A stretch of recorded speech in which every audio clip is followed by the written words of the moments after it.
नमस्कार प्यारे बच्चों, आप सभी का स्वागत है आपके प्यारे से परिवार रोजगार विद अंकित में। कैसे हैं सभी प्यारे बच्चे? जल्दी से बताएंगे आप लोग। एक सेकंड मुझे दीजिएगा।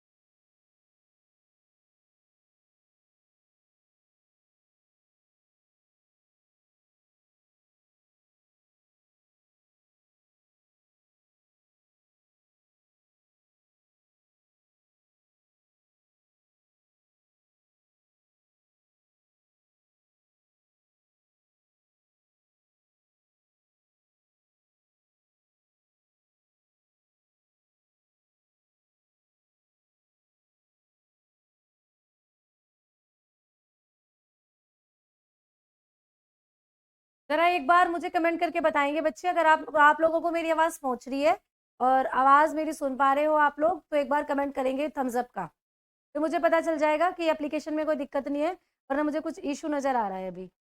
जल्दी से बताएं बेटा। अगर आप लोग मुझे देख पा रहे हो, मेरी आवाज सुन पा रहे हो, तो जल्दी से आप लोग थम्स अप का मैसेज कर दीजिए। जितने भी बच्चे मुझे देख पा रहे हैं या मुझे सुन पा रहे हैं, थम्स अप का मैसेज कर देंगे बेटा। फिर क्लास को शुरू करते हैं, ठीक है? चलिए, बहुत बढ़िया। अभी तक मुझे एक भी कमेंट नहीं दिखा है, तो जस्ट वेट।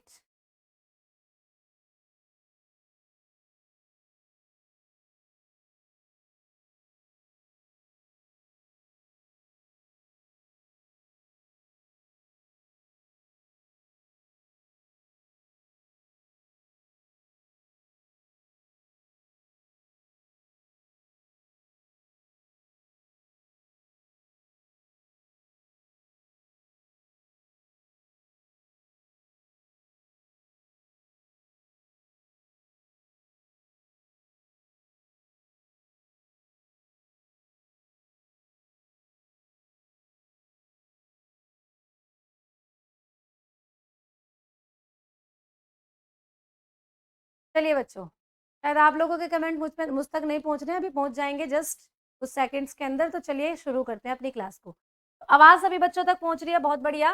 बेटा, आज हम लोगों का जो टॉपिक है वो होने वाला है ब्लड। पिछली 3 क्लासेस में जो हम लोगों की डेमो हुई थी यूट्यूब पर, उसमें मैंने आप लोगों को एक तो बायोलॉजी का इंट्रोडक्शन कराया था, प्लस एक सिस्टम हमारी बॉडी का जिसको हम कंकाल तंत्र बोलते हैं, स्केलेटल सिस्टम बोलते हैं, वो मैंने आप लोगों को करा दिया था। ठीक है? आज हम एक दूसरा टॉपिक लेकर आपके सामने हाजिर हैं। तो बेटा, आज का जो टॉपिक होने वाला है वो होगा हम लोगों का ब्लड। तो आइए बेटा, ब्लड के बारे में थोड़ी सी कुछ बातें हैं जो मैं आप लोगों को पढ़ाती हूँ। ब्लड यानी कि रुधिर। बच्चे, जो रुधिर होता है, जो ब्लड होता है आप लोग जानते हो कि क्या होता है? आपको पता है हमारे शरीर में एक लिक्विड है ना? हमारी बॉडी में एक लिक्विड बह रहा है जो कि रेड कलर का है, लाल रंग का है। इतना हम लोगों को पता है। और जब चोट लगती है तो वो रेड कलर का लिक्विड हमारे शरीर से बाहर निकल जाता है। ये हम लोगों को पता है, उससे आगे हमें नहीं पता कि ब्लड क्या होता है। तो बेटा, ये भी आप लोगों की बात बिल्कुल सही है कि हमारी बॉडी के अंदर एक रेड कलर का लिक्विड भरा हुआ है, उसी को हम लोग ब्लड बोलते हैं। बट वास्तव में वो रेड कलर का लिक्विड है क्या? है क्या? उसके अंदर कौन कौन सी चीजें हैं, कौन कौन से पार्ट, कौन कौन सी प्रोटीन उसके अंदर प्रेजेंट होती है, ये पूरा कुछ हम लोग पढ़ने वाले हैं ब्लड टॉपिक के अंदर। तो शुरुआत करिए ब्लड से बेटा। तो सबसे पहले आपको पता होना चाहिए स्टडी ऑफ ब्लड क्या होती है। तो लिखेंगे स्टडी ऑफ ब्लड, यानी कि रुधिर के अध्ययन को क्या कहते हैं। तो बच्चे, 1 नंबर में डायरेक्ट क्वेश्चन आ सकता है, रुधिर का अध्ययन। तो जब आप लोग रुधिर का अध्ययन करते हो, ब्लड के बारे में पढ़ते हो, उसको बोला जाता है हेमेटोलॉजी। क्या बोलते हैं बेटा? हेमेटोलॉजी। ठीक, हेमेटोलॉजी। हिंदी में भी यही बोलेंगे भाई, हेमेटोलॉजी। ठीक है, हेमेटोलॉजी। एक सेकंड मुझे देंगे, कमेंट मुझे, हाँ आप बिल्कुल दिख रहे हैं।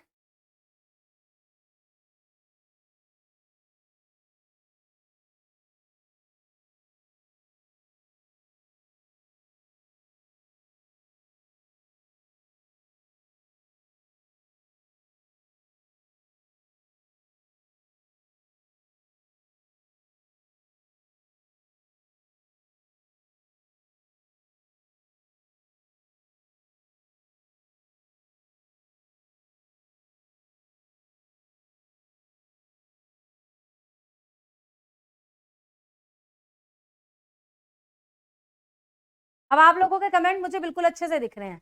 कनेक्टिव टिश्यू बिल्कुल बहुत बढ़िया। हेमाटोलॉजी बोलते हैं, बहुत बढ़िया। सुंदरम बोल रहे हैं मैम हम जल्दी कमेंट नहीं करते हैं, क्लास शुरू हो जाने के बाद प्लीज आप भी क्लास शुरू हो जाने के बाद ओके बेटा, ठीक है। चलो, तो रुधिर के अध्ययन को क्या बोलते हैं बच्चे? हेमाटोलॉजी बोलते हैं। तो अब एक क्वेश्चन आएगा आप लोगों के सामने कि जो ब्लड होता है एक्चुअल में क्या है। जैसे मैंने बोला भाई रेड कलर का लिक्विड है, लाल रंग का तरल है, वो तो सही बात है, बट एग्जाम में तो आपको ऑप्शन देगा नहीं लाल रंग का तरल। वहां तो आपको बायोलॉजी की लैंग्वेज में, जीव विज्ञान की भाषा में पूछेगा कि ब्लड क्या होता है। तो आप लोग आंसर करोगे बेटा ब्लड होता है लिक्विड कनेक्टिव टिश्यू। क्या होता है भाई ब्लड? लिक्विड कनेक्टिव टिश्यू, जिसको आप लोग हिंदी में क्या बोलोगे बेटा? हिंदी में बोलते हो तरल संयोजी ऊतक। तो रुधिर हमारे शरीर में क्या है बेटा? एक तरीके का तरल संयोजी ऊतक होता है। समझ में आई बात? अब आप लोग सोच रहे होंगे कई बच्चे कि मैडम जी तरल शब्द तो समझ में आ गया, लिक्विड होता है जो भी चीज बहे, जो भी लिक्विड हो, पानी के जैसे, दूध के जैसे, उसको लिक्विड बोलते हैं। लेकिन संयोजी ऊतक समझ नहीं आया, कनेक्टिव टिश्यू समझ नहीं आया। तो मेरे प्यारे बच्चों, अभी के लिए सिर्फ इतना याद रखना है आप लोगों को कि इस ब्रह्मांड में जितने भी एनिमल होते हैं, जितने भी जंतु हैं जिनके शरीर में ब्लड होता है, ठीक है, इस पूरे ब्रह्मांड में जो भी ऐसे जंतु हैं जिनके शरीर में रुधिर पाया जाता है, उनके शरीर में जो टिश्यू होते हैं, जो ऊतक होते हैं, वो 4 तरीके के प्रेजेंट होते हैं। यानी हमारा शरीर भी 4 प्रकार के ऊतकों से मिलकर बना है। उन 4 प्रकार के ऊतकों में से ही एक ऊतक होता है संयोजी ऊतक। जैसे मैं आप लोगों को थोड़ा सा यहाँ बता देती हूँ कि भैया जंतुओं के अंदर 4 प्रकार के ऊतक होते हैं। कौन कौन से मैडम जी? बेटा पहला होता है उपकला ऊतक, ठीक है, उपकला ऊतक। इसको डिटेल में मैं जब आपको पढ़ाऊंगी, जब कोशिका वाला चैप्टर पढ़ाऊंगी, तो अभी सिर्फ समझाने के लिए शॉर्ट में बता रही हूँ, तो समझना। दूसरा होता है बेटा संयोजी ऊतक। दूसरा क्या होता है? संयोजी ऊतक, जो कि मैंने यहाँ पर लिखा हुआ भी है कि ये ब्लड होता है। तीसरा क्या होता है बेटा? तीसरा होता है तंत्रिका ऊतक, तंत्रिका ऊतक, ठीक है, तंत्रिका ऊतक। और चौथा कौन सा होता है बेटा? तो बेटा आप लोगों का उपकला हो गया है, संयोजी हो गया है, तंत्रिका हो गया है, ठीक है। तो इस तरीके के कुछ टिश्यूज होते हैं जो किसकी बॉडी में होते हैं? एनिमल की बॉडी में होते हैं। तो याद रखना, चौथा क्या होता है बेटा? पेशी ऊतक। ये सब किसके शरीर में पाए जाते हैं? एनिमल्स की बॉडी में, जंतुओं के शरीर में, हमारे शरीर में भी होते हैं। इनमें से ये वाला ऊतक जो होता है, ये होता है बेटा ब्लड। तो आपको याद रखना है कि एक तरीके का ऊतक है हमारे शरीर में जो ब्लड होता है। और कौन सा ऊतक है? कनेक्टिव यानी संयोजी। बात समझ में आई? यहाँ तक जल्दी से बताएंगे सभी बच्चे। बात समझ में आई भाई?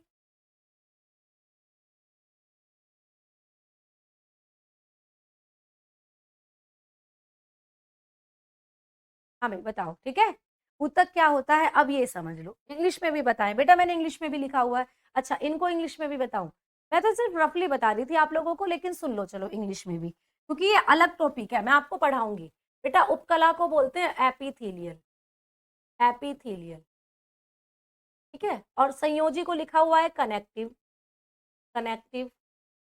और बेटा तंत्रिका को बोलते हैं नर्वस, नर्वस टिश्यू। और पेशी ऊतक को बोला जाता है मस्क्यूलर। तो ये तो जस्ट मैंने आपको सिर्फ समझाने के लिए बताया है। ये 4 तरीके के ऊतक हमारे शरीर में होते हैं, जिनमें से ब्लड जो है वो संयोजी का एग्जाम्पल होता है, कनेक्टिव का एग्जाम्पल होता है। अब कई बच्चे पूछ रहे हैं मैम टिश्यू ही समझ नहीं आया, टिश्यू क्या होता है? चलो ये तो समझ में आ गया कि ये टिश्यू का एक पार्ट है कनेक्टिव, लेकिन ये टिश्यू क्या है?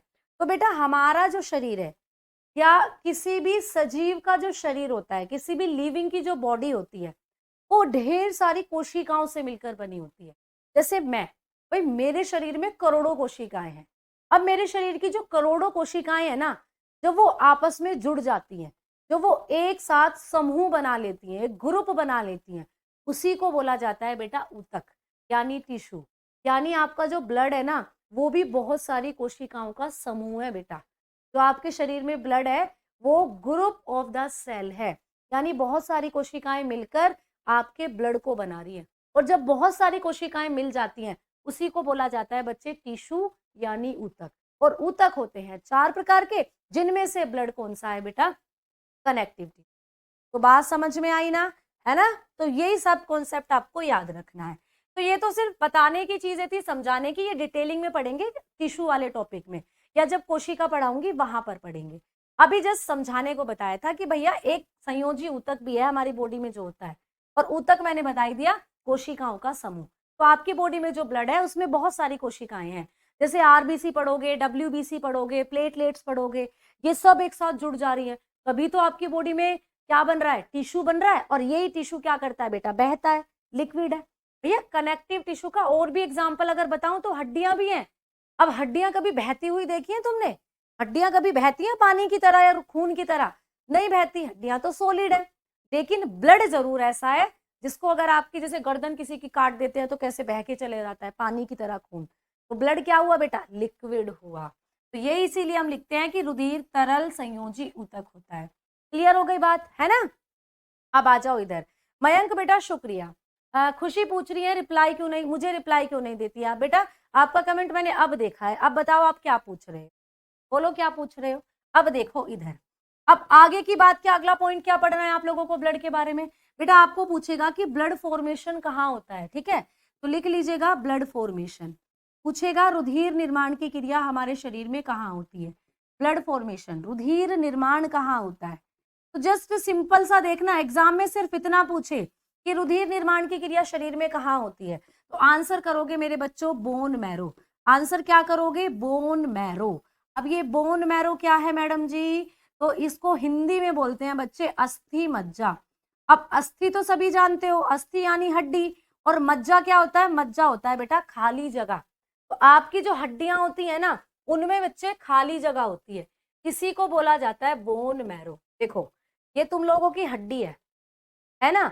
अब इस हड्डी में देखो अंदर की तरफ आप लोगों को यहाँ पर एक गोल गोल राउंड सा एक एरिया दिख रहा है, देखो ये, या फिर यहाँ पे देखो ये दिख रहा है।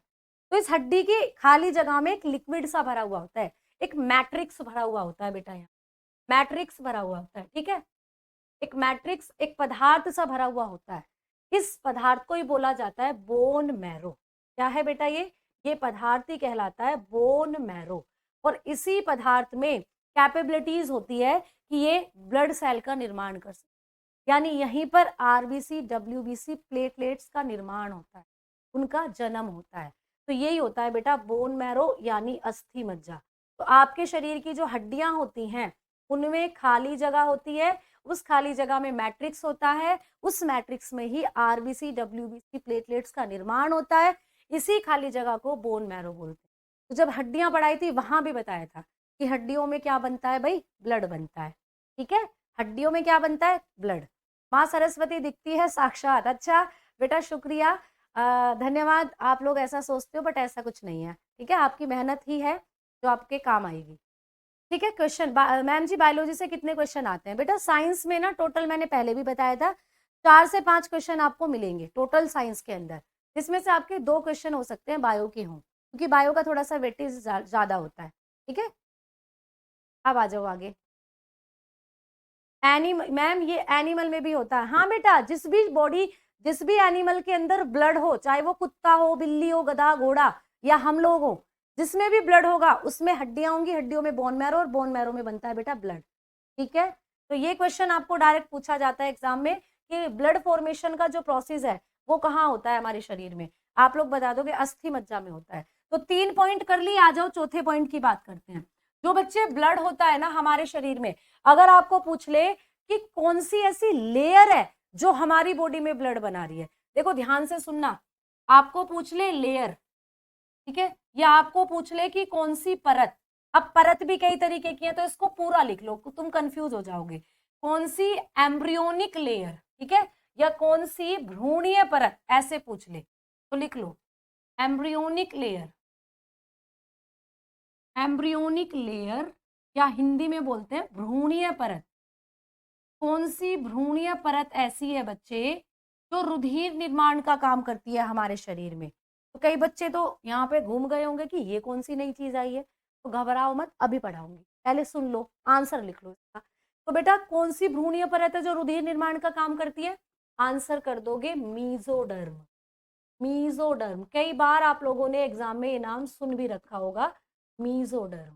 तो देखो ध्यान से सुनना, सीधा क्वेश्चन पूछे एग्जाम में कि रुधिर निर्माण की क्रिया कहाँ होती है, सीधा आंसर कर दोगे बोन मैरो। अस्थि मज्जा। लेकिन थोड़ा सा कॉम्प्लिकेटेड बना दे। कॉम्प्लिकेटेड कैसे बनाएगा कि भ्रूण, कौन सी भ्रूणीय परत रुधिर निर्माण की क्रिया का काम करती है, यानी रुधिर निर्माण की क्रिया ही पूछ रहा है, बट इस बार भ्रूणीय परत का आपको नाम देकर पूछ रहा है, एम्ब्रियोनिक स्टेज पूछ रहा है या एम्ब्रियोनिक लेयर पूछ रहा है। सबसे पहले तो क्वेश्चन आता है, आवाज बहुत स्लो आ रहा है, कुछ सुनाई नहीं दे रहा। बेटा पिंकी ना आप लोग इंक्रीज कर लो साउंड, क्योंकि यहां से तो साउंड मुझे ओके लग रहा है बेटा, है ना, यहां से तो साउंड मुझे बिल्कुल सही दिख रहा है। ठीक, अब इधर देखो, अब मीजोडर्म लेयर क्या होती है, ये मीजोडर्म लेयर ही ब्लड निर्माण का काम करती है। अब प्रश्न ये उठता है कि मैडम पहले इस टर्म को समझाओ कि ये एम्ब्रियोनिक लेयर क्या होती है, उसके बाद समझाना कि ये मीजोडर्म क्या होती है। क्लियर है ना? तो आओ पहले समझते हैं ये एम्ब्रियोनिक लेयर क्या होती है, यानी भ्रूणीय परत क्या होती है। बेटा जब आप मम्मी के पेट में थे तो एक कहानी शुरू हुई थी, क्या आप लोग जानते हो कि सबसे पहले स्पर्म होते हैं, पिताजी के पास स्पर्म होते हैं बेटा, पिताजी के पास क्या होते हैं, शुक्राणु, और मम्मी जी के पास क्या होते हैं बेटा, ओवा होते हैं, ओवा यानी कि अंडाणु। तो जब शुक्राणु और अंडाणु आपस में फर्टिलाइज्ड हो जाते हैं, आपस में मिल जाते हैं, आपस में निषेचित हो जाते हैं, तो एक कोशिका का निर्माण होता है बेटा। तो क्या बनती है, एक कोशिका बनती है, एक सिंगल सेल बनती है, उसका नाम क्या है, उसका नाम होता है जाइगोट। उसका नाम क्या होता है बेटा, जाइगोट, यानी कि युग्मनज। तो मैं, आप, जब भी हमने जन्म लिया था तो सबसे पहले यही प्रक्रिया हुई थी, पापा से स्पर्म, मम्मी से ओवा आए, फर्टिलाइजेशन हुआ, हम बने सबसे पहले एक जाइगोट। हम सबसे पहले एक जाइगोट थे, मैं भी एक जाइगोट ही थी। ठीक है, अब इस जाइगोट के बारे में क्या पढ़ना है बेटा, ये जाइगोट होता है एक कोशिकी। कैसा है ये जाइगोट, एक कोशिकी, यानी जब हम जाइगोट बने थे ना, हम एक ही सेल थे, बस एक छोटी सी, बहुत छोटी सी अकेली सेल थे, सिंगल सेल थे बेटा। हमें शांति नहीं मिली, हमने बोला कि हम जाइगोट तो बन गए लेकिन अकेली कोशिका क्यों है, हम सिंगल सेल क्यों है, हमें तो बहुत सारी सेल्स में कन्वर्ट हो जाना चाहिए। तो इस जाइगोट ने क्या करा, इसको शांति तो थी नहीं, बेचैन था भैया, बेचैन बच्चा बनने वाला था ये। इसने क्या करा, अपने आप को डिवाइड करना शुरू कर दिया, अपने आप को विभाजित करना शुरू कर दिया। जैसे कि मान लो ये जाइगोट है, अब ये अकेली कोशिका है, अब ये बेचैन आत्मा है भाई, बेचैन बच्चा बनने वाला है ये। इसने क्या करा, अपने आप को डिवाइड करना शुरू करा, इसने ऐसे ऐसे ऐसे अपने आप को बहुत सारी कोशिकाओं में तोड़ना शुरू कर दिया। यानी अब ये क्या करा बेटा, एक कोशिका से लगभग 100 कोशिकाओं में क्या हो गया, इसने अपने आप को कन्वर्ट कर लिया, कन्वर्ट कर लिया। समझ में आ गई बात? यानी जाइगोट जब बना एक कोशिका का था, अब इसने अपने आप को बहुत सारी कोशिकाओं में कन्वर्ट कर दिया, डिवाइड कर कर कर, विभाजन कर कर कर, तो ये हो गया लगभग 100 कोशिकाओं में कन्वर्ट। अब जब ये 100 कोशिकाओं में कन्वर्ट हो गया, इसको एक नाम दिया बेटा गैस्ट्यूला। क्या नाम दिया, गैस्ट्यूला। इसको नाम दिया बेटा गैस्ट्यूला। क्या बोला इसको, गैस्ट्यूला। ठीक है, अब इसको क्या नाम दिया, गैस्ट्यूला। तो देखो कहानी कितनी अच्छी है, जब आप बने है ना, तो आपका नाम जाइगोट था, फिर आपने अपने आप को डिवाइड कर लिया 100 कोशिकाओं में, तो आपका नाम बदल कर क्या हो गया, गैस। समझ में आ रही है ना बात?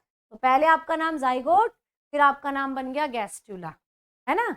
अब इस गैस्ट्यूला ने क्या करा, अपने चारों तरफ 3 परतों का निर्माण कर दिया।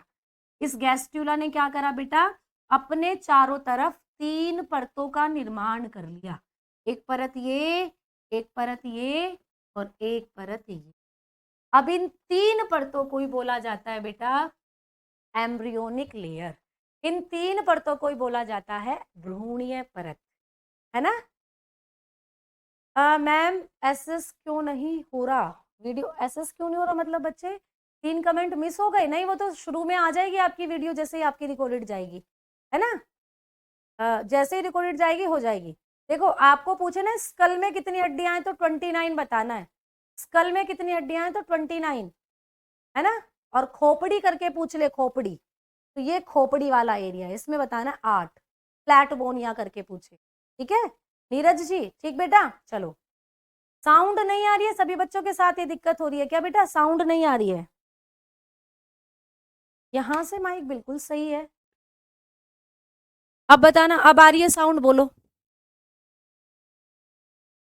अब आ रही है बेटा साउंड, बताओ। अच्छा, इसमें क्या दिक्कत है बेटा? समझ सब कुछ तो क्लियर लिखा हुआ है। चलो और लिख देंगे क्लियर, ठीक है। हाँ जी, बिल्कुल इंपॉर्टेंट है। अब देखो इधर, ज्वाइंट कराऊंगी मैं जब आपको लास्ट में कराऊंगी ज्वाइंट, जब मस्कुलर सिस्टम कराऊंगी वहां पे ज्वाइंट कराऊंगी। ठीक, स्क्रीनशॉट नहीं हो सकता बेटा, स्क्रीनशॉट नहीं हो सकता बेटा, इसमें स्क्रीनशॉट नहीं हो सकता, ठीक है। एप्लीकेशन में मैंने आपको पहले भी बताया था, स्क्रीनशॉट नहीं ले सकते आप। चलो आ जाओ अब इधर। तो आपको कहानी समझ में आई बेटा? जाइगोट बने पहले आप, फिर आप गैस्ट्रुला बने। गैस्ट्रुला ने अपने तीनों अपनी तरफ, मतलब अपने चारों तरफ 3 परतों का निर्माण करा। यही 3 परतें होती हैं बेटा एम्ब्रियोनिक लेयर। अब इनमें से ही एक परत है जो ब्लड का निर्माण करती है। वो कौन सी परत होती है? मीजोडर्म होती है। जैसे कि अगर मैं आप लोगों को दिखाऊं, तो एक छोटा सा पिक्चर मैं आप लोगों को अगर दिखाऊं, तो देखो ये होती हैं आप लोगों की 3 परतें, अलग अलग रंग में आपको दिख रही है ना। एक पीली वाली अंदर वाली है सबसे, ये जो पीली वाली है, ठीक, इसको बोलते हैं एंडोडर्म, लिखा हुआ भी है बेटा, ब्लैक कलर ले लेती हूँ, एंडोडर्म। तो एक परत तो ये है बेटा एंडोडर्म, सबसे अंदर की। फिर ये पिंक वाली है बाहर की तरफ, जिसको बोलते हैं मीजोडर्म, यानी यही बनाती है आपके बॉडी के अंदर रुधिर। तो मीजोडर्म जो लेयर है ना, ये करती है ब्लड बनाने का काम, और यही हड्डियां बनाती है बेटा। अब हड्डियों में तो बनता है ब्लड, तो यही हड्डियां बनाती है और हड्डियों में ब्लड बनता है। और ये जो ब्लू वाली दिख रही है सबसे बाहर, इसको बोलते हैं एक्टोडर्म, यानी ये सबसे बाहर की लेयर होती है। तो एग्जाम में सिर्फ इतना पढ़ना है कि इन तीनों में से कौन सी लेयर है जो रुधिर निर्माण का काम करती है, आप बता दोगे मीजोडर्म होती है, ठीक है। अब आओ आगे। हाँ, तो ये पॉइंट भी आप लोगों को याद रखना है ब्लड के बारे में। अब आगे बढ़ते हैं बेटा। अब मैं आप लोगों को बताती हूँ कि आप लोगों की बॉडी में जो ब्लड का अमाउंट होता है वो कितना होता है। तो ब्लड का अमाउंट कितना होता है भाई? ब्लड की मात्रा कितनी होती है? तो बच्चे, हमारे शरीर में जो ब्लड की मात्रा है ना, वो लड़कों में अलग और लड़कियों में अलग होती है। लड़कों की बात करते हैं ना, मेल की, पुरुष की बात करते हैं, तो बच्चे पुरुष में होती है रुधिर की जो संख्या है वो 5 से 6 लीटर। ठीक है भाई, कितनी होती है? 5 से 6 लीटर होती है, ठीक। जबकि फीमेल में पूछ ले, फीमेल में पूछ ले बेटा, महिला में पूछ ले, तो महिला जो होती है, इनमें जो रुधिर की मात्रा होती है वो थोड़ा सा कम, 4 से 5 लीटर, 4 से 5 लीटर होती है बेटा। ये बात भी समझ में आ गई? यानी महिलाओं में ब्लड थोड़ा सा कम और पुरुषों में ब्लड थोड़ा सा ज्यादा होता है ना? सही बात है ना? क्योंकि महिलाएं क्या करते हैं, पुरुष लड़कियों का खून चूस लेते हैं, ऐसा बोलते हैं या उल्टा बोल रही हूँ? आप लोग बोलते होगे कि लड़कियां खून पी लेती हैं, चक्कर चक्कर करती हैं सारे दिन और खून पीती रहती हैं, फिर तो उनमें ज्यादा ब्लड होना चाहिए। ऐसा भी बोलते हैं कई बार कि जब लड़कियां लड़कों का खून पी जाती हैं सारा दिन चक्कर चक्कर कर कर, तो खून उनमें ज्यादा होना चाहिए, फिर भी कम क्यों है? तो बेटा ऐसा ये इसलिए है क्योंकि महिलाओं के शरीर में ना लड़कों से बायोलॉजिकल रिएक्शन अलग होती है।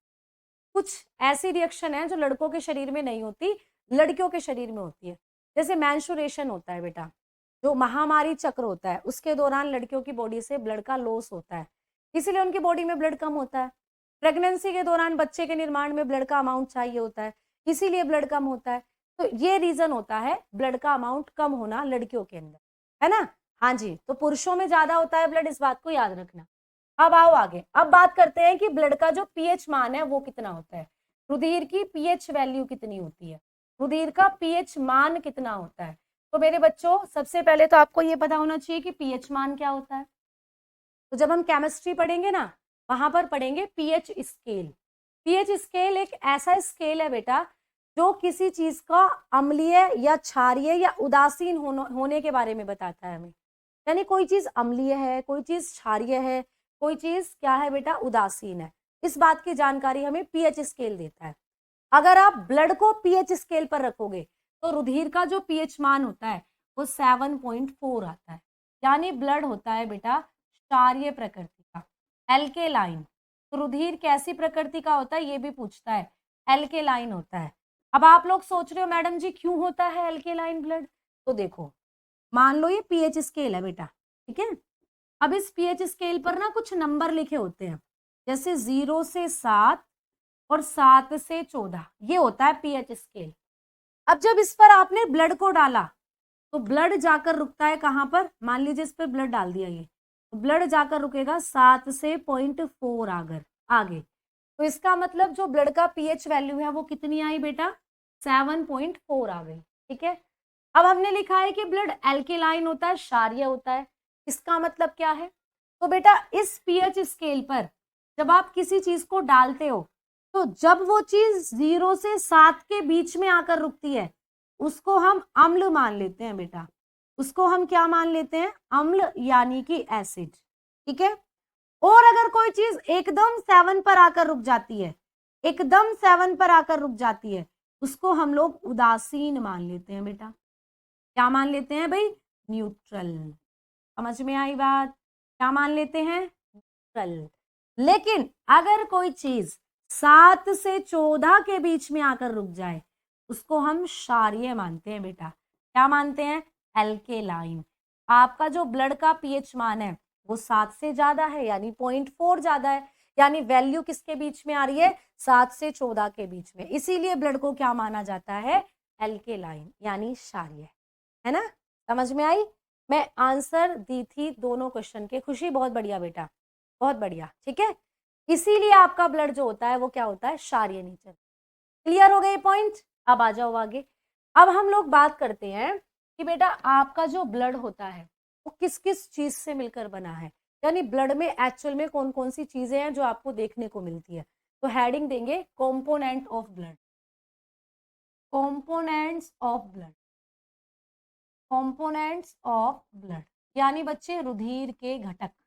हिंदी में हेडिंग देंगे आप लोग, रुधिर के घटक, यानी रुधिर किन किन चीजों से मिलकर बना है, वास्तव में कौन कौन सी चीजें हैं जो ब्लड में आपको देखने को मिलती हैं। तो मेरे बच्चों ब्लड की अगर बात करते हैं तो ब्लड दो चीजों से मिलकर बना है। कितनी चीजों से मिलकर बना है, दो। पहली चीज क्या है बेटा, प्लाज्मा। पहली चीज क्या है ब्लड के अंदर, प्लाज्मा। अब प्लाज्मा जी के बारे में क्या पढ़ना है आपको, बेटा प्लाज्मा कितने % ब्लड को बनाता है ये बताओ। अच्छा जब हम ब्लड पढ़ रहे हैं तो कितना % ब्लड है बेटा, 100% ब्लड के बारे में जानकारी ले रहे हैं। अब 100% ब्लड में कितने के % क्या क्या मिला हुआ है ये आपको पढ़ना है। 100% ब्लड है, उसमें कितना % क्या क्या मिला हुआ है ये आपको पढ़ना है। ठीक, मैम आप बस लड़कियों के रिप्लाई करती हो क्या, अभिषेक ऐसा क्यों लग रहा है बेटा आपको, है ऐसा तो कुछ नहीं है ना, मेरी कोई बात सुनेगा। हाँ जी प्रियांशु जी बिल्कुल सुनेंगे आपकी बात, सुष्मिता बिल्कुल, ब्लड प्लाज्मा ब्लड कार्पेसल्स बहुत बढ़िया। ठीक है, बेस और एल्केलाइन बेटा केमिस्ट्री में बताएंगे कि बेस क्या है एल्केलाइन क्या है। ठीक है, अंजलि मेरा नाम भावना है बेटा, बायो के बाद केमिस्ट्री चलेगी। ठीक, माइक्रोफोन बेटा इससे ऊपर नहीं लग सकता, यहीं काफी ऊपर है बेटा, यहीं पर लगेगा। ठीक है, आओ अब इधर। ठीक, ओके बेटा ओके पिंकी, चल अब आओ आगे। तो आपको पता है कि आप लोगों का जो ब्लड है वो दो चीजों से मिलकर बना है मेनली, अगर मोटे तौर पर देखें तो। एक तो बच्चे है प्लाज्मा और दूसरा ब्लड में होती है ब्लड सेल। दूसरी क्या है बेटा, ब्लड सेल्स। ठीक है, जिसको आप लोग बोलते हो हिंदी में रुधिर कोशिका। क्या बोलते हो भाई, रुधिर कोशिका। समझ में आई बात, रुधिर कोशिका को ना कई बार एक और नाम से दे दिया जाता है, इनको ब्लड कार्पेसल्स भी बोलते हैं, ब्लड कार्पेसल्स। इनको ब्लड कार्पेसल्स यानी कि रुधिर कणिका भी बोल देते हैं बेटा, रुधिर कणिकाएं। ठीक है, तो ब्लड में दो चीजें हैं, एक तो प्लाज्मा पढ़ लो क्वेश्चन फंस जाएगा यहीं से, या फिर ब्लड सेल पढ़ लो क्वेश्चन फंस जाएगा। ठीक है, अब आओ इधर। अब आपको पूछ ले प्लाज्मा हमारे ब्लड का कितने % पार्ट बनाता है, तो बच्चे याद रखना 55%, यानी प्लाज्मा हमारे रुधिर का कितना % पार्ट बना रहा है, 100 में से 55% पार्ट प्लाज्मा बना रहा है। तो बचा कितना, 45। तो 45% पार्ट कौन बनाती है, 45% पार्ट में होती है हमारे ब्लड के अंदर ये रुधिर कोशिका या फिर रुधिर कणिका। समझ में आई बात यहां तक, है ना। चलो अब आओ इधर। हाँ बेटा ब्लड बेस है या एल्केलाइन है, दोनों ही लैंग्वेज बिल्कुल सही है। ब्लड को आप लोग बेस भी बता सकते हो और एल्केलाइन भी बता सकते हो। इनमें कोई बहुत ज्यादा वो नहीं है डिफरेंस जो आप लोगों को कंफ्यूज होना है। इसका मतलब भी क्षार होता है और एल्केलाइन का मतलब भी क्षार यही होता है बेटा। तो ब्लड ऑप्शन में या तो बेस देगा या एल्केलाइन देगा, दोनों ही सही है, दोनों में से कोई एक ऑप्शन मिलेगा, एक साथ इकट्ठे नहीं मिलेंगे दोनों। ठीक है, तो अगर बेस लिखा हुआ है तो बेस भी सही है। ठीक है, अब आओ इधर। हाँ बहुत बढ़िया। अब इधर देखो, अब आप लोगों को मैंने बताया कि प्लाज्मा जो होता है ये ब्लड का 55% पार्ट बना रहा है। प्लाज्मा का कलर कैसा होता है बता दोगे? लाइट येलो होता है। ठीक है भाई, लाइट येलो यानी कि हल्का पीला। तो प्लाज्मा किस रंग में दिखता है आप लोगों को ब्लड के अंदर? हल्का पीला। हल्का पीला रंग लिए होता है प्लाज्मा। ठीक, अब देखो ये जो प्लाज्मा है ना, इसका भी कॉम्पोजिशन आपको पूछा जाएगा। यानी अभी तो हम बात कर रहे हैं ब्लड की, भैया ब्लड में 55% प्लाज्मा है और 55% क्या है बेटा, ये 45% क्या है? Blood cell. ये जो प्लाज्मा है ना, ये ब्लड का कैसा पार्ट बनाता है? आप बता दोगे लिक्विड पार्ट। यानी कि आपके बॉडी, आपके ब्लड के अंदर जो तरल है ना, तरल लिक्विड जो चीज है वो ये प्लाज्मा। तो याद रखना ये रुधिर का तरल भाग बनाता है। कैसा भाग बनाता है बच्चे? तरल भाग बनाता है। अब उसको अभी भूल जाओ, इसको अभी भूल जाओ, अभी सारी बातें प्लाज्मा के बारे में करें। ठीक है, अभी सारी बातें किसके बारे में करेंगे? प्लाज्मा के बारे में। तो क्योंकि ये ब्लड का लिक्विड पार्ट बनाता है बेटा, तरल भाग बनाता है, तो आपको कभी एग्जाम में पूछ ले कि बताओ प्लाज्मा में क्या क्या है। प्लाज्मा भी अपने आप में एक चीज है भैया, ब्लड के अंदर आपका एक कंपोनेंट है, उसमें क्या क्या है ये आपको पूछ ले। आओ अब सारी बातें मैंने बोला थोड़ा सा करेंगे प्लाज्मा के बारे में। तो मैं आपको बताती हूँ कि प्लाज्मा का कॉम्पोजिशन क्या क्या होता है। प्लाज्मा के घटक, हेडिंग दे देना। ठीक है, component of plasma, component of plasma. अब थोड़ा सा पढ़ते हैं कि प्लाज्मा में क्या क्या है। इतनी बात तो समझ में आ रही है कि भैया ब्लड के अंदर है प्लाज्मा। अब पढ़ रहे हैं कि प्लाज्मा के अंदर क्या है। देखो क्योंकि इतना डीपली आएगा, पहले पढ़ लिया ब्लड, ब्लड में है प्लाज्मा, प्लाज्मा के अंदर क्या है वो अब पढ़ रहे हैं। ठीक है भाई, हाँ जी बहुत बढ़िया। अब इधर देखो, अब आप लोगों का जो प्लाज्मा होता है बेटा, इसके अंदर भी आप लोगों को दो चीजें पढ़नी। यानी बेटा जो आप लोगों का 100% प्लाज्मा है ब्लड में, इसमें से 90 से 92%, याद रखना 90 से 92% होता है प्लाज्मा में वाटर, यानी कि पानी। अब पानी तो होना ही था बेटा, क्यों? क्योंकि पानी ही तो आपका लिक्विड है और प्लाज्मा कैसा पार्ट बनाता है ब्लड का? लिक्विड। तो प्लाज्मा लिक्विड क्यों है? क्योंकि प्लाज्मा में पानी ज्यादा घुला हुआ है।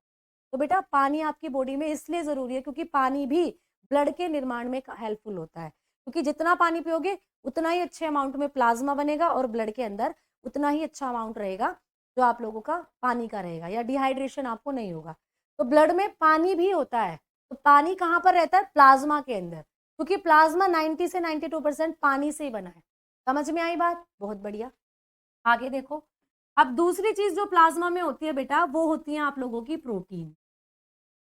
दूसरी चीज होती है बेटा प्रोटीन। आपको पूछ ले प्लाज्मा के अंदर प्रोटीन कितने परसेंट होती है, तो 7% में यहाँ होती है बेटा प्रोटीन।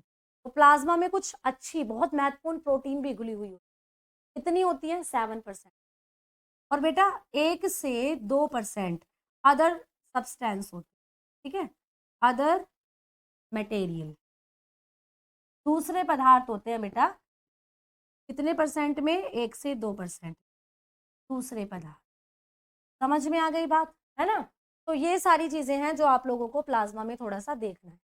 अब पानी में तो कुछ पढ़ने जैसा है नहीं, पानी तो पानी है, फॉर्मूला होता है H2O, यूनिवर्सल सोलवेंट होता है, सर्व विलायक, जिसमें घोल दो, हर चीज को घोलने के लिए काम आता है पानी। चाहे शरबत बना लो, चाहे नींबू पानी बना लो, है ना? या केमिस्ट्री में भी पानी को क्या करते हो?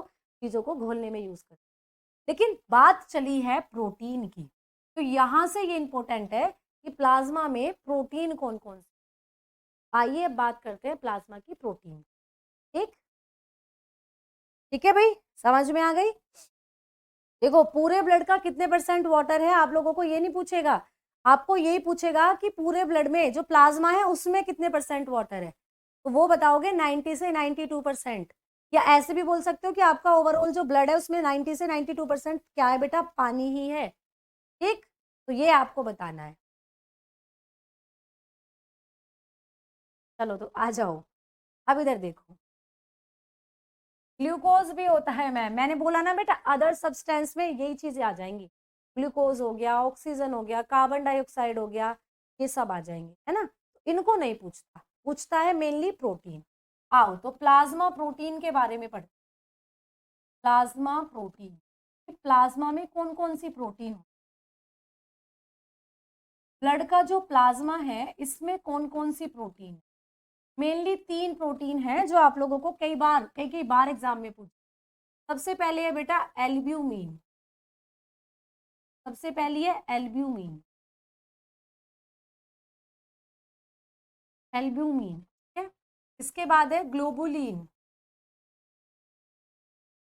ग्लोब्यूलिन,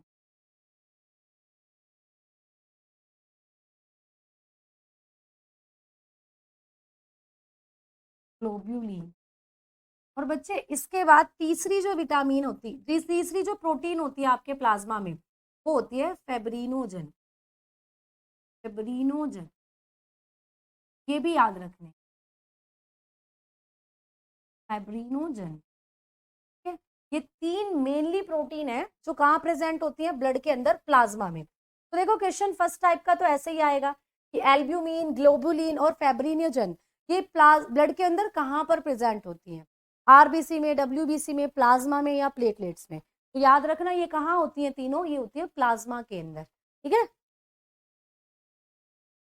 ठीक, अब आ जाओ इधर। नहीं बेटा अंजलि, और भी हैं फीमेल टीचर्स आरडब्ल्यू के अंदर, ठीक है, आ जाओ इधर। हाँ, अंडे में भी एल्ब्यूमिन होती है, बिल्कुल सही बात। हमारे ब्लड के प्लाज्मा में भी होती है बेटा एल्ब्यूमिन। अब ये एल्ब्यूमिन करती क्या है, इसका काम सुन लो जस्ट, ठीक है। बेटा देखो ये जो एल्ब्यूमिन है ना, ये आपके ब्लड के अंदर जो नमक होता है उसका कंसंट्रेशन बना कर रखती है। तो नमक संतुलन को बनाने का काम करती है, लिख लेना हिंदी, नमक संतुलन। क्या करती है बच्चे, नमक संतुलन को बनाती, संतुलन को बनाती, नमक संतुलन को बनाती है। इंग्लिश में लिख लीजिएगा regulate, regulate salt balance, regulate salt balance. तो बेटा ये क्या काम करती है, हमारे ब्लड के अंदर जो नमक है, कभी आपने सुना है बीपी, ब्लड प्रेशर, नमक ज्यादा खाओगे तो ब्लड प्रेशर हाई होगा, नमक कम है अगर आपकी बॉडी में तो ब्लड प्रेशर लो हो जाएगा। बोलते हैं ना जिसका ब्लड प्रेशर लो होता है कि इसको नमक चीनी का घोल पिला दो। इसका मतलब हमारे ब्लड के अंदर सोडियम एलिमेंट होते हैं बेटा, सोडियम एलिमेंट मतलब NaCl, वही जो आप लोग नमक खाते हो, तो वो आपके ब्लड में भी होता है। और ब्लड में एक प्रेशर बनाता है जिसको बोलते हो ऑस्मैटिक प्रेशर। क्या बोलते हो, ऑस्मैटिक प्रेशर, ऑस्मैटिक प्रेशर। तो बेटा अगर मैं सिंपल लैंग्वेज में आपको बताऊं तो ये हमारे ब्लड का ऑस्मैटिक प्रेशर बनाती है जो एल्ब्यूमिन होती है। यानी ना तो नमक को ज्यादा होने देगी आपके ब्लड में, ना नमक को कम होने देगी। तो सीधा सीधा क्वेश्चन आएगा कि कौन सी प्लाज्मा प्रोटीन नमक संतुलन पर काम करती है, आप लोग बता दोगे एल्ब्यूमिन। या कौन सी प्लाज्मा प्रोटीन ऑस्मैटिक प्रेशर मेंटेन करती है ब्लड का, आप लोग बता दोगे एल्ब्यूमिन। क्लियर हो गई है ना। Plasma is clotting of blood, नहीं बेटा क्लोटिंग ऑफ ब्लड अलग है, ठीक है। हाँ बहुत बढ़िया, अब आ जाओ इधर। प्लाज्मा प्रोटीन एक साथ क्यों लिखे, दोनों तो अलग अलग है बेटा। प्लाज्मा प्रोटीन इसलिए लिखे, ये प्लाज्मा की प्रोटीन है, ये प्रोटीन प्लाज्मा में प्रेजेंट होती है बेटा, इसलिए लिखा प्लाज्मा प्रोटीन। यानी प्लाज्मा प्रोटीन होंगी आप लोगों की, ये प्लाज्मा में प्रेजेंट है जितनी भी प्रोटीन लिखवाई है। समझ में आ गई बात। अब देखो आगे बात करते हैं ग्लोबुलिन की।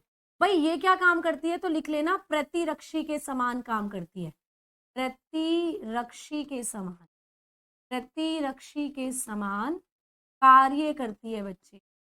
अब ये क्वेश्चन कई बार पूछ लिया, ये क्वेश्चन सीजीएल ने भी कई बार पूछ लिया है और सीएचएसएल में भी आ गया है बेटा।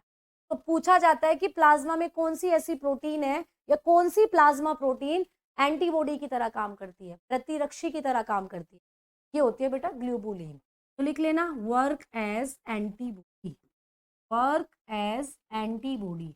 अब एंटीबॉडी वर्ड कोरोना में सबने सुना होगा, है ना? जल्दी बताओ कितने बच्चों ने एंटीबॉडी वर्ड सुना हुआ है? अगर नोट्स ना बनाकर पीडीएफ से पढ़ ले बेटा, आपकी मर्जी है तनुज, आपकी मर्जी। It's totally depend on you, आपके ऊपर डिपेंड है। यहाँ से अच्छे से समझ में आ रहा है कर लो, अगर ऐसा लग रहा है कि खुद के नोट्स बनाकर समझ में आएगा तो बना लो, अदरवाइज पीडीएफ से पढ़ रहे हो समझ में आ रहा है कोई दिक्कत नहीं तो कोई दिक्कत ही नहीं है ना? और प्रोटीन भी होते हैं, नहीं बेटा यही मेन 3 प्रोटीन है जो पढ़नी है प्लाज्मा के अंदर, इससे अलग भी और प्रोटीन हो रहे हैं होते हैं। प्रतीक्षा बेटा बताओ क्या समझ नहीं आ रहा, बोलो जल्दी से, क्या समझ नहीं आ रहा बोलो, जल्दी से बताओ क्या समझ नहीं आ रहा है बोलो। हाँ सिक्योरिटी गार्ड बोल रहे हैं, देखो एक बच्चा, बहुत बढ़िया दीपांशी। बेटा एंटीबॉडी क्या होते हैं, जो हमें रोगों से बचाते हैं, रोगों से लड़ने की शक्ति देते हैं। जैसे कोरोना में जिसकी बॉडी में जितनी अच्छी एंटीबॉडी थी उसको कोरोना नहीं हुआ, और जिनकी एंटीबॉडीज वीक थी, प्रतिरक्षा कमजोर थी, उनको कोरोना हो गया था। तो जिसके प्लाज्मा में ग्लोबुलिन जितनी ज्यादा स्ट्रॉन्ग थी उसको इम्यूनिटी उतनी ज्यादा मिली, और कोरोना फिर उसका कुछ नहीं बिगाड़ा, है ना? समझ में आई ना बात? हाँ जी कीर्ति बोलो क्या है बेटा आपका डाउट? डाउट से रिलेटेड एक चीज और सुन लो बेटा, आप लोगों का आज टेलीग्राम ग्रुप पर डाउट सेशन जो है वो ओपन हो जाएगा। आप लोग जिन भी बच्चों के यहाँ पर कमेंट सोल्व नहीं हो पा रहे हैं, क्योंकि बहुत सारे कमेंट एक साथ चल रहे हैं, तो जिस पर नजर जा रही है उसको तो हम लोग पढ़ रहे हैं, बाकी निकल जाता है कमेंट तो नजर से निकल जाता है। अगर आपका कोई डाउट होता है सब्जेक्ट से रिलेटेड तो आप लोग टेलीग्राम ग्रुप पर उसको क्या कर सकते हो बेटा, सेंड कर सकते हो। CHSL करके आपका सार्थक CHSL बैच करके टेलीग्राम ग्रुप बना हुआ होगा, उसमें आप लोगों को क्या करना है, 8 से 10 बजे तक ग्रुप ओपन किया जाता है, और उसमें आप लोग अपने जो कमेंट्स होते हैं जिस भी टीचर से, जिस भी सब्जेक्ट टीचर से आप लोगों के कंसर्न है, आप अपना डाउट लिखकर टीचर को टैग कर सकते हो। तो मेरी आईडी जो बनी हुई है टेलीग्राम पर वो बनी हुई है, यहाँ पर लिख रही हूँ, भावना भाटी, @ और लगा लेना, @भावना भाटी RW, ठीक है, स्मॉल लेटर्स में ही है, @भावना भाटी RW, ये मेरी आईडी है बेटा, इस पर टैग कर कर मुझे जरूर अपना जो भी डाउट हो उसको भेज सकते, ठीक बेटा, है ना? आगे ना बात, चलो बहुत बढ़िया। अब इधर देखो, तो ये चीजें भी मैंने आपको आज बता दी, क्योंकि आज एप्लीकेशन पर पहली क्लास है तो डाउट सेक्शन खुलेगा 8 से 10, और 1 घंटे में केवल एक ही मैसेज कर सकते हो, इसीलिए सब्जेक्ट से रिलेटेड मतलब रिलेटेड ही करना। और अगर बहुत सारे डाउट आते हैं एक ही सब्जेक्ट से या अलग अलग सब्जेक्ट से, तो एक पेपर पे लिखकर उसको टैग कर देना अलग अलग टीचर, ठीक है? अब इधर आ जाओ, तो बेटा ग्लोबुलिन क्या काम करती है, रोगों से लड़ने की शक्ति प्रदान करती है आप लोगों को, क्लियर? अब पूछ ले फैब्रिनोजन क्या काम करती है, तो बेटा ये हेल्प करती है ब्लड क्लोटिंग में, तो लिख लेना हेल्प इन ब्लड क्लोटिंग, यानी रुधिर का थक्का जमाने में मदद करती है, हेल्प इन ब्लड क्लोटिंग, रुधिर का थक्का जमाने में मदद करती है, रुधिर का थक्का। बेटा रुधिर का थक्का क्या होता है, जब आपको चोट लगती है ना, जमाने में सहायक, जब आपको चोट लगती है तो आप लोग देखते हो रुधिर निकलता है, ब्लड निकलता है, मेरी उंगली कट जाए अभी खून निकलेगा, अब खून क्या 24 घंटे निकलता ही रहेगा क्या मेरी उंगली से? आप बोलोगे नहीं मैडम जी, कुछ टाइम बाद वो खून रुक जाएगा, बिल्कुल सही बात। तो खून आप लोगों का जब चोट लगती है तो खून निकलता है, और वही खून फिर 3 से 6 मिनट के अंदर आप लोगों का रुक जाता है, नॉर्मल से घाव की मैं बात कर रही हूँ, अगर घाव ज्यादा है तो थोड़ा और टाइम लग सकता है खून रुकने में, ठीक है, लेकिन रुक जाता है। इसी प्रोसीजर को बोला जाता है ब्लड क्लोटिंग, यानी चोट लगने पर रुधिर का थक्का बनकर रुधिर का बहना रुक जाना, यही होता है ब्लड क्लोटिंग। और इस चीज को करने में कौन हेल्प करता है, हमारी फाइब्रिनो। अब अकेला फाइब्रिनोजन नहीं करता, फाइब्रिनोजन तो एक प्रोटीन हो गई बेटा, तो प्रोटीन कौन सी है प्लाज्मा में जो ब्लड क्लोटिंग में हेल्प कर रही है, वो हो जाएगी फाइब्रिनोजन। लेकिन फाइब्रिनोजन के साथ और भी बहुत से फैक्टर हैं जो रुधिर का थक्का जमाने में सहायक होते हैं। आ जाओ करते हैं बात उनकी कि कौन कौन से होते हैं, ठीक है? ये तो बेटा अलग कोड है, इस पर मत जाओ तुम, ये कुछ नहीं है, ठीक है?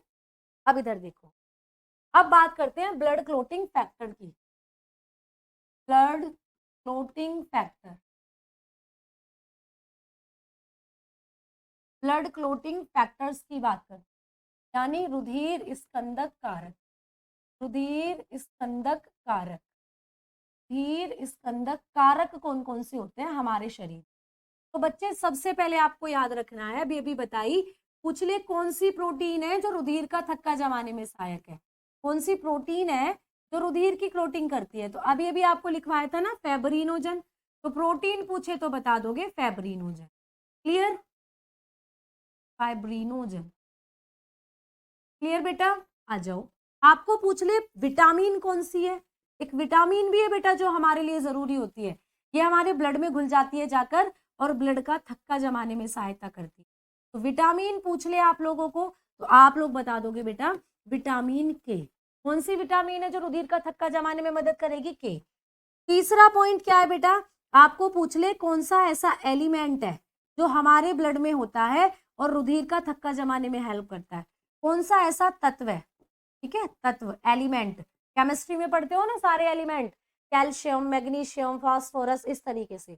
ऐसे कौन सा तत्व है, कौन सा एलिमेंट है जो रुधिर का थक्का जमाने में मदद करता है, वो है बेटा कैल्शियम। क्या है मेरे बच्चे, कैल्शियम। ठीक है, चौथा पॉइंट क्या है बेटा यहाँ पर, तो चौथा पॉइंट होगा ब्लड सेल।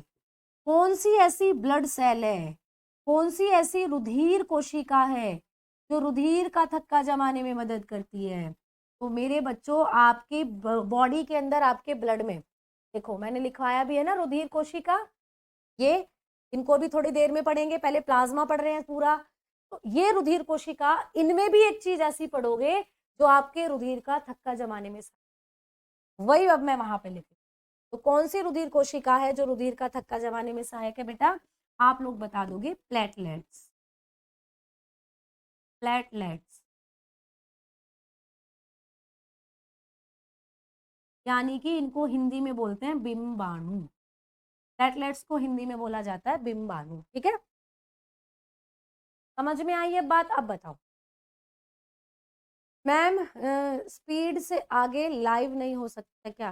नहीं बेटा, जब लाइव क्लास चल रही है तो जितना टाइमिंग है उसी टाइमिंग के अकॉर्डिंगली चलेगी। ठीक है, सर्वर इशू है क्या, सर्वर इशू है बेटा।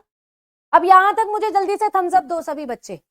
यहां तक समझ में आई बात या नहीं, ये बता दो जल्दी, बोलो जल्दी से बेटा। अजीत कुमार आपका कमेंट आ चुका है, जल्दी से बताओ, इनमें से कुछ भी एग्जाम में पूछेगा आप लोग कर पाएंगे, जल्दी बताओ मेरे बच्चों। आपको इनमें से कुछ भी पूछ सकता है। ऐसे देखो क्वेश्चन ऐसे भी आ सकता है कि इनमें से कौन रुधिर का थक्का जमाने वाला कारक नहीं है, which one of the following is not a blood clotting factor. तो नहीं है पूछेगा, यानी ये भी है, ये भी है, ये भी है, ये भी है। पांचवा जो ऑप्शन कोई भी दे रखा हो वो आपका सही हो जाएगा जब नहीं है पूछा है।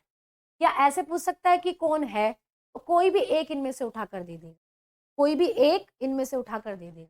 क्वेश्चन उल्टे और सीधे कैसे भी बन सकते हैं, टांग तुम्हें तोड़कर आनी है पेपर की। समझ में आ गई ना बात। एक बार मैं रिवाइज करा दूं, आज हमने क्या क्या पढ़ा। इधर देखो, मैंने आप लोगों को आज क्या पढ़ाया। सबसे पहले हमने पढ़ा ब्लड के बारे में कि भैया ब्लड की जो स्टडी होती है उसको क्या कहते हैं। तो स्टडी ऑफ ब्लड होता है हेमेटोलॉजी, आप लोगों को याद हो गया होगा। आज सोते समय, जिन बच्चों को याद नहीं है, सोते समय रिमाइंड करोगे, लेटने से पहले क्या था ब्लड की स्टडी, हेमा हेमा करके था, एक लड़की का नाम था हेमा हेमा हेमा, हाँ हेमा हेमा हेमेटोलॉजी, ऐसे करके याद होगा, फिर फिक्स हो जाएगी दिमाग में बात। 2-3 दिन करो तो इस काम को। फिर बेटा क्या है ब्लड, तो लिक्विड कनेक्टिव टिश्यू है, संयोजी ऊतक है। ठीक है, ये बात भी समझ में आ गई। अब ब्लड का फॉर्मेशन कहाँ होता है, तो बोन मैरो में होता है, अस्थि मज्जा में होता है। आगे देखो, आपको पूछ ले कि भैया जो हमारी जो कौन सी लेयर है, कौन सी एम्ब्रियोनिक लेयर है जो ब्लड बना रही है, तो बीच वाली यानी मीजोडर्म। एम से मिडिल होता है, एम से मीजो, यानी ये बीच वाली लेयर है बेटा, ये मिडिल वाली लेयर है। डायग्राम से बताया था ना अभी, तो ये वाली लेयर बनाती है ब्लड आपकी बॉडी में। अब आगे आ जाओ। अब मैंने आप लोगों को बताया कि ब्लड का अमाउंट कितना, तो लड़कों में नॉर्मल पूछता है, लड़का लड़की करके नहीं पूछता एग्जाम में। मैंने तो नॉलेज के लिए लिखवा दिया आपको। तो एग्जाम में ये वैल्यू भी दी हो सकती है या ये वैल्यू, दोनों में से कोई एक देगा, दोनों में से कोई एक। मोस्टली ये देता है, मोस्टली ये देता है, तो यही आंसर सही हो जाएगा, 6 से 5 लीटर। बट ये वैल्यू किस में होती है, पुरुषों में, और लड़कियों में थोड़ा सा कम, 4 से 5 लीटर। उसके बाद पीएच वैल्यू पूछ लेगा, आप लोग बता दोगे 7.4, और ब्लड या तो क्षारीय बता देना, या क्षार ऑप्शन में ना होगा तो फिर बेस ऑप्शन में होगा, कोई एक होगा। ठीक है, ठीक है भाई, चलो अब देखो आगे। अब बात करते हैं हम लोग कि मैंने आपको बताया कि रुधिर के अंदर क्या क्या मिलता है, ब्लड के कंपोनेंट क्या क्या होते हैं, रुधिर के घटक क्या क्या है मेरे बच्चे। तो बच्चे याद रखना, ब्लड दो चीजों से मिलकर बना है। अब जब भी आपको चोट लगे, जब भी किसी का खून देखो, दिमाग में एक बात क्लिक करना, इसमें दो चीजें हैं इस ब्लड में। ये दिखाई तो लिक्विड दे रहा है, लेकिन इसमें दोनों चीजें हैं, लिक्विड भी और सॉलिड भी। आज हमने बात करी लिक्विड चीज के बारे में। ब्लड के अंदर लिक्विड पार्ट कौन सा होता है? तो बेटा ब्लड में लिक्विड पार्ट होता है प्लाज्मा। पूरे ब्लड का कितने % पार्ट बनाता है? 55। कैसे कलर का होता है? लाइट येलो कलर का होता है, हल्का पीला। कैसा ब्लड का पार्ट बना रहा है बच्चे? लिक्विड पार्ट बना रहा है, रुधिर का तरल भाग बना रहा है। ठीक है, आ जाओ। ब्लड सेल के बारे में सिर्फ इतना पढ़ा कि ये पूरे ब्लड का 45% पार्ट बनाती है। और इतनी जानकारी भी दे दूं कि ब्लड का कैसा पार्ट बना रही है बेटा? सॉलिड, यानी कि ठोस भाग। अब इसके बाद मैंने बोला इनको थोड़ा सा रोक दो, हमने पहले प्लाज्मा के बारे में बात करी। प्लाज्मा के घटक कौन कौन से होते हैं? तो प्लाज्मा की, अकेले प्लाज्मा की अगर बात करते हैं तो प्लाज्मा में 90 से 92% पानी है और 7% होती है प्रोटीन।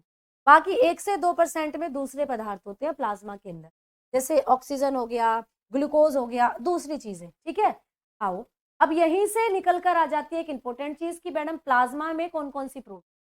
फिर हमने पढ़ी प्लाज्मा में प्रेजेंट प्रोटीन कौन सी है बेटा? एल्ब्यूमिन है, ग्लोबुलिन है, फाइब्रिनोजन। एल्ब्यूमिन नमक का संतुलन बनाती है। और एक चीज और ऐड कर लेना यहीं से, ये जो एल्ब्यूमिन है ना, इसको सीरम के रूप में लेता है मच्छर। सीरम एल्ब्यूमिन, सीरम एल्ब्यूमिन को लेता है मच्छर। आपको मच्छर काटते हैं ना, तो मच्छर जब आपको काट रहा है बेटा, याद रखना हमेशा मादा मच्छर काटती है, हमेशा लड़कियां ही खून पीती हैं। तो मच्छर भी जब काट कर जाएगी तो वो फीमेल ही होगी, तो फीमेल मच्छर ही खून पीती है। तो जब वो खून पी रही है ना आपका, उसे खून में से क्या चाहिए, क्यों पी रही है वो खून? उसको यही चाहिए बेटा, सीरम के रूप में। तो सीरम एल्ब्यूमिन को लेता है मच्छर जब आपकी बॉडी से खून को पीता है। तो इस बात को भी याद रखना है ना। अच्छा, कमेंट क्या सोनाली क्या पूछ रहे हो बेटा? कमेंट शो हो रहा है? हाँ बेटा, सोनाली सेठ आपका कमेंट मुझे शो हो रहा है। एपरीन भी पढ़ाऊंगी बेटा, है ना, सीरम भी पढ़ाऊंगी बेटा, अभी सब पढ़ाएंगे, है सब पढ़ेंगे। अभी रुक जाओ, अभी ब्लड खत्म कहाँ हुआ है, अगली क्लास में पढ़ेंगे। पहले सुन लो, ग्लोबुलिन एंटीबॉडी की तरह काम करती है। फाइब्रिनोजन रुधिर का थक्का जमाने में मदद करती है। अब फाइब्रिनोजन अकेली ऐसी नहीं है जो रुधिर का थक्का जमाएगी, इसके और भी दोस्त हैं। अब इसके दोस्त कौन कौन है फाइब्रिनोजन के? तो इसका विटामिन के भी दोस्त है, इसकी हेल्प करता है। जब चोट लगती है तो भागकर इकट्ठा हो जाता है घाव पर, कहता है फाइब्रिनोजन से मैं भी तेरी हेल्प करूंगा ब्लड को रोकने में, कहता है आजा चल कर। फिर कैल्शियम भी सुन लेता है इस बात को, कैल्शियम भी आता है दौड़ा दौड़ा जहां पे चोट लगी है घाव के पास, बोलता है मैं भी रुधिर को रोकूंगा। तो ये बोलती है फाइब्रिनोजन चल तू भी आ जा। फिर प्लेटलेट्स भी ये बात सुन लेती हैं जो आपके ब्लड में है, फिर वो भी भगी भगी आती है। तो मान लीजिए ये है भाई आपकी खाल, ये आपका हाथ या स्किन। अब यहाँ पर लग गई चोट, आपको लो लग गई भी, छोटी सी चोट लग गई। अब अंदर तो खून बह रहा है, अंदर तो नसें हैं जिनमें खून बह रहा है। अब जैसे ही कट लगा तो खून दौड़ने लगा बाहर। अब ये बात सुन ली किसने? फाइब्रिनोजन ने। आई दौड़ी दौड़ी, यहाँ इकट्ठा हो गई। वैसे ही फिर इसका साथ देने के लिए विटामिन के भी आ गई, यहाँ इकट्ठा हो गई। वैसे कैल्शियम भी आया दौड़ा दौड़ा, यहाँ इकट्ठा हो गया। वैसे प्लेटलेट आई, तो ये सारी की सारी मिलकर जो आपका घाव हुआ है उसके ऊपर एक क्लोटिंग सी कर देती है, एक महीन लेयर सी बना देती है। अब ये महीन लेयर नॉर्मल आंखों से तो आपको दिखाई देगी नहीं, माइक्रोस्कोप से दिखाई देगी। अब ये घाव को ढक लेगी महीन लेयर, तो खून अंदर से बाहर आना रुक जाता है। इसी को बोलते हैं रुधिर का थक्का, रुधिर का थक्का जमना इसी को बोला जाता है। तो ये कहानी होती है रुधिर का थक्का जमाने में। ये चार दोस्त हैं जो अपनी भूमिका निभाते हैं। अरविंद जी समझ में आ गई बात आपको मेरी? बताओ, दिख रहा है मुझे कमेंट सबका? हाँ जी, पांडे जी क्या रिक्वेस्ट है बताओ, मंगल पांडे जी क्या रिक्वेस्ट है बोलो। रुधिर की खोज किसने की? मैं बेटा रुधिर की जो खोज है ना, ब्लड ग्रुप की खोज हुई थी, रुधिर की खोज नहीं हुई। ठीक है, वो पढ़ाएंगे अभी ब्लड ग्रुप की खोज, कॉल एंड स्टीनर ने।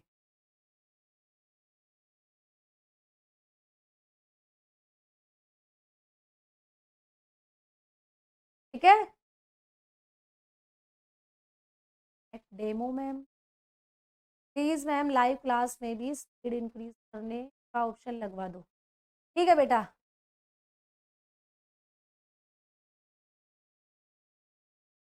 हाँ बिल्कुल दे सकते हो बेटा, जिन्होंने 12th क्लियर है, जिनके पास रिजल्ट है, वो CHSL का फॉर्म फिल कर सकते हैं। ठीक है, चलो तो बहुत बढ़िया। अब बाकी की कहानी मैं ब्लड के बारे में कल शुरू करूंगी। तो कल आपका ब्लड टॉपिक जो है वो खत्म हो जाएगा, परसों एक नया टॉपिक फिर से हाजिर होगा। ठीक। सोनाली गुप्ता क्या पूछ रहे हो बेटा, ये पूछो। तो आपको मैंने बता दिया टेलीग्राम ग्रुप ओपन रहेगा, अगर कोई डाउट होता है तो वहां पर अपना कमेंट भेज सकते हो। 8 से 10 के बीच में, 1 घंटे में एक ही मैसेज भेज पाओगे बेटा, इसीलिए फालतू का मैसेज मत करना। जो आपका डाउट हो, जिस टीचर से हो, उसको टैग कर कर ही मैसेज को भेजना। ठीक है, चाहे मुझसे रिलेटेड है तो मैंने आईडी आपको बता दी थी, @भावना भाटी RWA करके मेरी आईडी है, टैग कर कर प्लीज भेज देना बेटा, टैग कर कर ही भेजना। ठीक है, चलो तो शुक्रिया मेरे प्यारे बच्चों, धन्यवाद, राम राम।